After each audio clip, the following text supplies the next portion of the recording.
first and foremost, would like to just pass along our condolences to Georgia Southern, their football team, their university, and the family of Jordan Wiggins on his passing.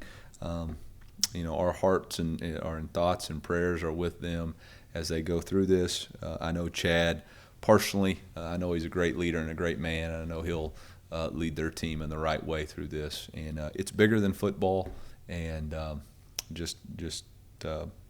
the football family, we're all a part of that family. We know how hard that is to lose a teammate, and so want to say we're definitely thinking about them as they go through that. Look forward to a great game this Thursday. It is going to be a very difficult opponent. They obviously have a tremendous scheme on offense that they've been good at for a very long time at Georgia Southern. Their defensive scheme and talent is really good. Coach Sloan, obviously a former App football coach, has done a tremendous job there defensively. And we know what this game means and the significance it has for us going into the season. So with that, I'll open it up with questions, and we'll go from there. You just want to start by giving a general takeaways from the South Alabama game as far as what you liked and what you didn't like from that game. I liked that we won. I liked that our defense was dominant. I liked that we didn't have turnovers. Our special teams made some big plays, 2 20-yard returns, a blocked field goal. I think we were 3 for 4 on field goal attempts. What I didn't like was our inconsistency offensively on third downs and our lack of touchdowns in the red zone, which is something that we've been very good at so far, and we weren't as sharp as we needed to be in the red zone. I know you entered that game talking about the size of that defensive line. Do you think some of those consistency problems started there, or where do you think it kind of originated on third down? On third down, it was self-inflicted wounds. We had pressure on one of them. We had a misread on one of them. We had miscommunication on one of them. So those are self-inflicted wounds that we can correct and we will correct. And no, I don't think it was them issue. I think it was an us issue. So I remember the beginning of the season, I think it was media day, someone asked you a running back question, and they mentioned Darrington and they mentioned Cam, and you made a point to say, hey, Marcus Williams is really good too. Yeah. And he has a really good game against South Alabama. What do you think kind of helped you buy in on him so early when you got here and kind of got to work with him? Well, Marcus was the offensive MVP, provided a really nice spark, had some two explosive runs in the touchdown. He was a productive player on tape last year. When you go back and watch the efficient runs and inefficient runs from last season, you got to see him on tape quite a bit. He practiced in the spring and did some really nice stuff. We've all known he's a talented player. So, Eli, hard to tell on TV. Was the weather, the wind, the wetness, any impact on Saturday? Only in warm-up.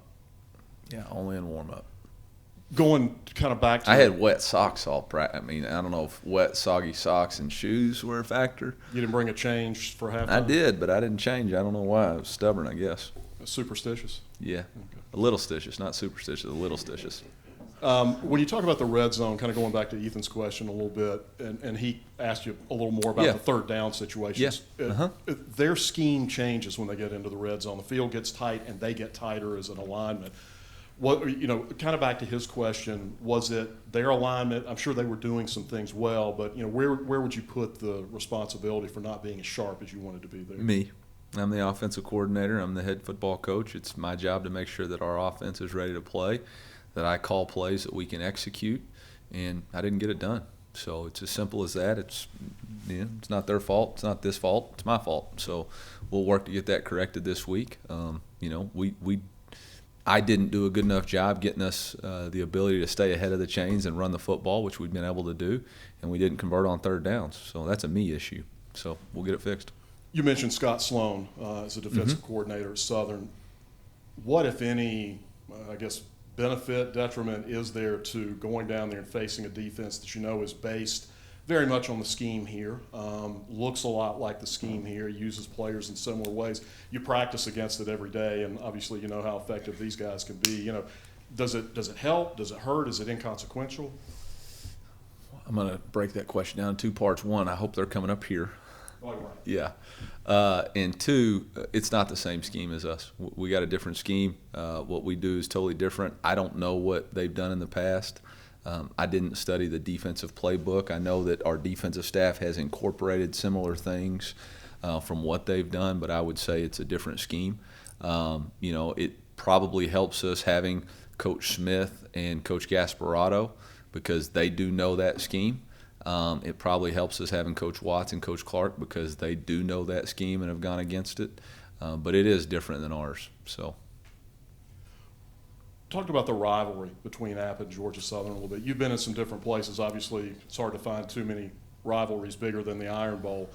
When you come in as a new coach to an existing rivalry, is there an attempt to kind of adopt that? Do you just appreciate it for what it is? How do you utilize that as a new coach? I think this. Every traditional championship program has rivalries, and they have a game that they look forward to every year because it's going to have significant implications for their chance to win a championship. And for me, the biggest rivalry I was ever involved in was Alma-Greenwood, Alma High School, Greenwood, Arkansas. I mean, that was as big as it gets, and so I think that game, Auburn, Alabama is a big game. NC State, North Carolina is a big game. Boise State, Fresno State's a big game. I mean, everywhere you go, they have those games, and it's usually because those games have championship implications. So for us, I understand the rivalry. I get it. I've gotten plenty of texts from alumni telling us, how important this game is and understand the significance. But for our team, for us this season, it's important because it's a divisional game and it's a game in conference. And if we want to get to where we want to go, which is to win the Sun Belt Conference Championship in a bowl game with class integrity and academic excellence, this team stands in our way. And I don't want to make it any bigger than that. I don't want to make it any less than that. It's a big game because if we want to win the conference championship, we need to beat these guys. I mean, that's what it is. They've got one loss in the division or in the conference. If they were to happen to beat us, they would have the tiebreaker on us. And so that puts us without being able to control our own fate. So that's why it's a big game. Coach, past halfway point of the season, I was just talking to Gus Malzahn about this the other day, that balance between coordinator and head coach. Yeah. How do you feel like that's going for you right now? I think it's going fine. I think it allows me to be more comfortable in my day-to-day organization and process because I'm used to what I need to do as the offensive coordinator, and then I'm able to set aside times to focus on being the head coach. But I think it has allowed me to be more routine-oriented. He laughs about the fact that he tried it, and then he tried not doing it and figured out, okay, this is what I've got to do. Did you get any advice from some of these guys that have attempted that before with some success and not? I was with Coach in Arkansas State when Coach Lashley was our offensive coordinator and he was the head coach calling plays. I was at Ark State when Coach Harsin had myself and Bush Hamden as co-offense coordinator, and he called plays and went back and forth. And so I was able to kind of see it firsthand and experience it, not necessarily call and ask for experience, and kind of just took my own takeaways from it. But the biggest thing for me in getting the first head coaching job was I wanted to try to make sure that we played to our strengths, whether it was as a coaching staff or players. For me, coaching, my strength was the offensive side of the ball, developing quarterbacks, calling plays, and I know what I wanted the foundation of that offense to look like. I don't know if I'll always do it, but I know I'll always have the knowledge of what we're doing and be able to be involved in it. I also thought it was important to have an experienced defensive coordinator. Obviously, that's paying off for us in a significant way right now with Coach Roof, and also an experienced special teams coordinator, which is paying off for us in a significant way with Coach Link. And so my thought behind all of that was the strength of all three of us would be we're not new to our jobs. What happens is a lot of first-time head coaches hire their buddies that are also a first-time defensive coordinator or a first-time special teams coordinator, and you got a lot of firsts going on. Right now, the only person that doesn't know what the crud he's doing most of the time is me as the head coach. The rest of the time, we got a pretty good grasp of what we're doing.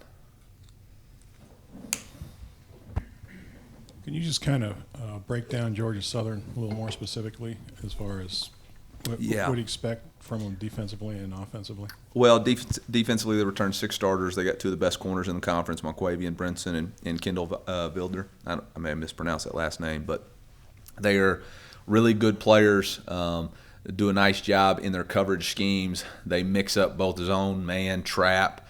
They've got a lot of coverage variation. They've got experience at their outside nickel position or strike position. They rotate multiple guys. They've got returning starters at linebacker. I believe their boundary end is as good a player as we'll see all year, Raymond Johnson. And so they've got experience in their schemes. They do a great job of flattening out the ball, which means they clog up the interior, flatten the ball, and let their edge players make the tackles. So you got to try to puncture the defense at some point. They'd have great coverage variation, so you're not able to get the ball over the top of them. And they've done a nice job with their defensive scheme. They play extremely hard. They tackle well. They've got good athletes. So defensively, it's going to be a very tough task. Offensively, obviously, they run the triple option. It all starts with their quarterback, who I think does an outstanding job of distributing the football, making the right reads. He can throw it and get on the edge. We've got 2 dynamic running backs. Obviously, J.D. King is the transfer from Oklahoma State. They've had some issues, injury issues with the offensive line, so been impressed with the way they've been able to still run the ball effectively. I think they rushed for 400 yards last game in a monsoon. So they're starting to create their identity on the offensive side of the ball within their option scheme, and they do a really nice job with it. Coach Lunsford coaches the special team, so it's obviously a point of emphasis for their team, and I think they're one of the top, it may be one, but they're definitely in the top 10 on kickoff coverage in the country. So they do a nice job with their team. They've only lost 3 games, and the combined win-loss record of those 3 losses, the teams they got beat by only lost 2 games. That's ULL. They got beat by LSU and Minnesota. LSU's number 1. Minnesota is top 15 in the country right now. So they've played a very difficult schedule. They had Minnesota beat. Minnesota overcame a 3rd and 20 or 3rd and 30 and converted a 4th down in order to get that game-winning drive. So they are a very good football team. They know how to win. They've played 2 overtime games, won both of them. So very impressed with the job Coach Lunsford's done, and we got our hands full.